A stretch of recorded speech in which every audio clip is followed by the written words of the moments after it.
name is Jimmy Wapo, and he released his latest single while inside one of the cells at the Allegheny County Jail. Police sources confirm Wapo is being looked at for his possible involvement in two. Officials say they all ran with a gang that called itself 11 Hunnit. Officials say he was one of the gang's leaders because of his notoriety as a locally popular rap artist.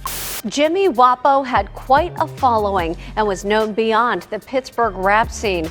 But his career all ended yesterday when he was shot multiple times in the Hill District. Thousands of people gathered in the Hill District this morning to remember the life of Trayvon Smart, most notably known as rapper Jimmy Wapo. What up, gang? Back with the real. You know what's the deal.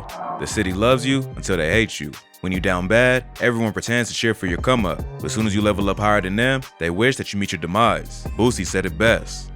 Those are the guys who would want to hurt you, those guys who've been looking at you your whole life and building up envy.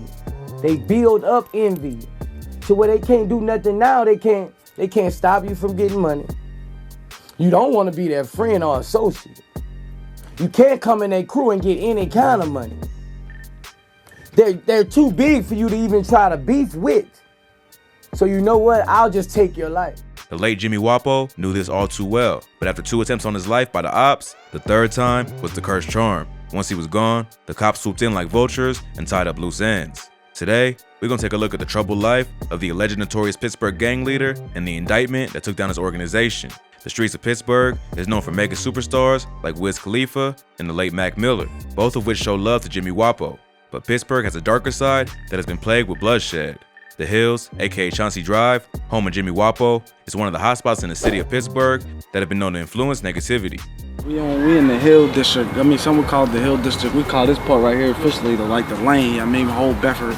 That's my block. Okay, so this right here is the project? Yeah, this whole little section is a project. You grew up on this town, on this side? Yeah, that's where I grew up at. Before the world knew the up-and-coming rap star that became Jimmy Wapo, he was a young boy named Trayvon Deshaun Frank Smart, trying to make it through his fatherless upbringing beside his 3 brothers and younger sister. We get low on shit. Yeah, I ain't gonna say we had starving or not. We had food stamps and shit throughout the month, kept us good, but end of the month, shit get real. Feel me? Niggas be hungry. They had to endure struggles, but his mom tried her best to make sure they were comfortable. I ain't had, my raised had kids and shit by all different dads and shit. Nobody's dad was in there or nothing. It just was all me, my 3 brothers and my little sister, feel me? So yeah, my raise was always at work. It was just us at the crib, feel me? These circumstances pushed Wapo down the end of Pittsburgh that would ultimately bring blessings, but curses with it. With the choices laid out before him, he made the decision to follow the streets. The people I grew up with and I grew up around, everybody had a choice of what they was doing. A lot of people knew better. We all knew better, for real. We knew better than to be doing what we was doing, but it was just, that's where the fun was, and that's where that's what we wanted to be. You know what they say, the villain is more entertaining than the hero. That decision controlled his fate. Being legally employed was already wiped off his list because his street beefs placed him at risk, beefs that would later be brought to light by undercover investigations by the cops. In an interview with Say Cheese, Wapo stated that his hatred for working is due to schedules that can be used by ops to pinpoint his location and routine. You know what I'm saying? I don't like being on schedules. That's why I really ain't had no job or no school or none of that shit. Nothing that put me on schedule, a time schedule, 9 from 3 we can get him, none of that. Wapo started off small, stealing, lying, tricking people out their money, but all that changed once he got in the game. While his life was being wrapped up in the streets, he was always passionate about rapping. Jimmy Wapo would rap for old heads for $1 with his homie. Yeah, we trying to get some money, bro. We'll rap something for y'all. Y'all give us $1. My old head, damn one, rest in peace to him. He used to be like, yeah, spit something for me. I spit something for me. He give me a couple dollars, like $3, $4 or something. Even if his mom was against his lifestyle, she always supported his love for music. When Wapo was 8 years old, his mom's called in the radio stations to let him spit. It was one of the first big musical experiences of his life. But the influence of the streets pulled him to be young and reckless with the homies. It only got worse when he experienced a first-hand attempt on his life. One of his day ones would be murked in the streets. Instead of the trauma causing fear and panic, it pushed Wapo to be ruthless, not caring about anything but the come up. Hell no. I did that shit because my man died and I just really gave myself no other direction after that. I'm like, after my man gone, I really don't give a this is what it is. I got no choice. In his eyes, it was like his boy died so that he could have a chance to make it out. That mentality nearly cost him big time. In just the 9th grade, Wapo was so deep into hood politics and beef that he was the target of an assassination. He would be shot 3 times after a fight broke out and shots were fired into the crowd. Crazy shit, big ass fight or some shit popped off and niggas just start shooting into the crowd. And after that, school was the end of his vision. Wapo turned into a menace that was fueled up for revenge. No, the first time made me on some shit like, it made me, I needed more, like, it made me more thirsty to, give niggas it back, you feel me? Because I ain't really did a lot around that time, so when I first got shot, it made me like, I need to do, like, it made me jump more on shit, like, It wouldn't be till later on, when news reports broke that the demons from Jimmy Wapo would be exposed. Before that came, the most fans knew was that his life was in jeopardy in the streets and on wax when a rapper by the name of Stunner 2 Fly came at his neck in 2015 with the diss track, Gang 2, Jimmy Wapo diss. Wapo, being the dude he is, wasn't gonna back down and return fire with the diss track, Walking Bomb. While this was going on, Jimmy Wapo was nearly taken out by a second attempt on his life. He was laid up in the hospital, fighting to survive. This time, his ops came close to taking him out, leaving him with holes in his stomach, leg, and arm. Just made it up out that shit. I got shot in his stomach, the leg, and the arm and that shit. He was only 18, still a youngin', and already shot 6 times. Different occasions and shit. I got shot 2 different occasions and shit. So the first time, how many times did you get shot? 3 times each time.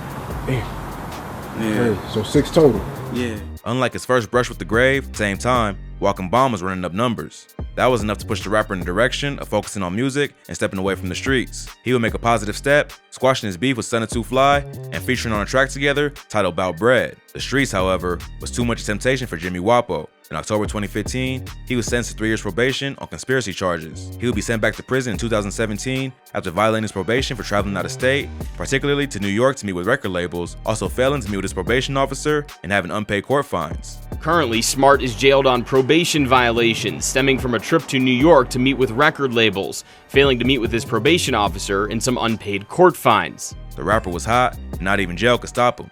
While detained, Wapo continued to release heat for the streets, following up on past viral bangers like Elm Street. His name is Jimmy Wapo, and yes, he released his latest single while here inside one of the cells at the Allegheny County Jail. Jimmy Wapo was doing it, moving in the direction of the music, even with his run-ins with the law. That was until June 18, 2018, when news broke that the rapper was shot up while in the car with his homie. Wapo would be rushed to the hospital where he passed away. An eyewitness detailed seeing the car following Wapo's white Mazda before pulling up alongside him, opening fire, then skirting off. Even after Wapo was laid to rest, his name wasn't forgotten by law enforcement, who without the knowledge of the public was already hot on putting together a case on Wapo, and it involved some damning accusations and evidence. In August 2018, a string of news reports broke through the media on a RICO charge that took down a gang that has been terrorizing the city of Pittsburgh. The gang was called Hunnit.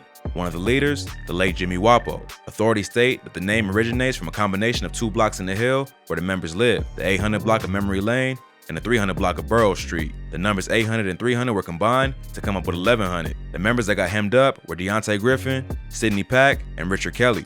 Reports state that 1100 has been responsible for shootings, burglaries, trafficking of controlled substances, and even murking members of a rival gang called the Wavy Boys. Officials say they were behind a long list of shootings, killings, and home invasions in their battle with a rival gang called Wavy Boys. And get this, they're claiming that the one instructed members to do these deeds was none other than Jimmy Wapo. Throughout the entire report released, they refer to him, a main leader, a TS, which abbreviates his government name, Trayvon Smart. They painted Wapo like he was the mob boss of the Pittsburgh Street Syndicate, stating that members would commit unlawful deeds as a way to get in his good graces and receive monetary rewards or given a spot in his music video. If one of the gang members fell short of his expectations, officials said he would have them harmed. Investigators say the gang made no secret about their crimes. They boasted about them in rap videos like this one that they posted on YouTube. They also used the rap videos to warn members about what would happen if they were disloyal to the gang.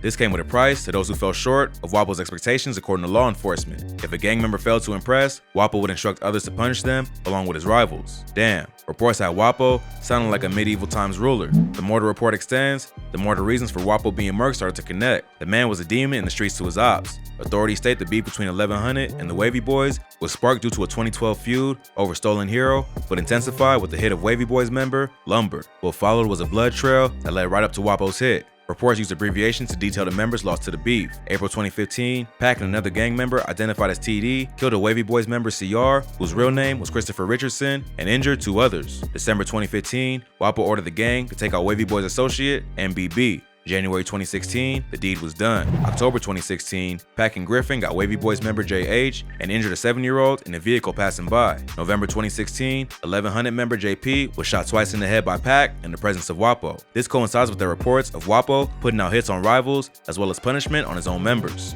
But what can he say? He's already gone and can't defend himself. Granted though, that Wapo was not listed as charged under the indictment, but used to tie together the RICO. According to law enforcement reports of this case, Wapo was way more connected than he showed in the public. They compiled their case on offenses in the beef, along with evidence from social media and music videos showcasing guns. One example of a song they paid attention to was What You Know, featuring 018 Lane. According to officers, Wapo's power and reach was so feared, they had to wait until after his demise to interview witnesses due to them fearing for their lives. Another police source saying, "We are going to try to talk to witnesses who were afraid of him. Now, we hope they will cooperate." Griffin, Pack, and Kelly all pled guilty to the charges laid before him. Griffin was sentenced to 117 months, a better deal than the 25 years the judge originally wanted to give, but had a bit of a conscience that 117 months was enough time to reform him. Kelly was sentenced to 78 months, while Pack's sentencing date was rescheduled to October. Wapo was on his way up right when he was taken out. And Wapo's manager tells me that he was just about to sign a really big deal following in Wiz Khalifa's footsteps. He told the story of the other side of Pittsburgh through his music and uplifted many in his community and inspired the youth with a way out through music. What's supposed to be the next big thing from Pittsburgh? He was the next big thing. We lost a great person. He was all around just a really good dude. He always looked out for people, And he was just giving me inspiration about the music because he was on my street, on Cliff Street, and he was just telling me, like, don't ever stop the music and stuff, because I rap too. He wasn't perfect, but he tried. R.I.P. Jimmy Wapo.